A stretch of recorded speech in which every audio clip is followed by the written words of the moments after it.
Upgrading your home's interiors with chandeliers. If you are looking to upgrade your home's interiors, you can never go wrong with chandeliers.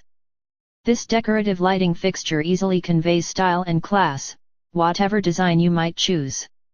The use of chandeliers has a long history. Its earliest users were people from the medieval age, fashioning a crude version made of wood and spikes to hold candles. With the advent of the Renaissance came designs which were more complex and ornate. In the 18th century, more complex motifs were made possible with developments in glass making.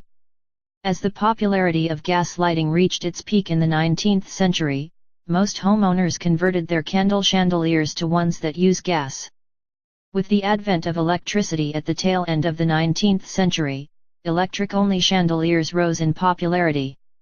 If you're thinking that you have to live in a castle or a big mansion for you to have a chandelier, then you have to think again. The modern incarnation of these lighting fixtures come in an array of styles and materials which will surely match your design preference, whether you are into modernist styles or into more classic, rustic designs. Modern chandeliers come in a variety of finishes and materials including crystal, brass, chrome, and gold-plated frames.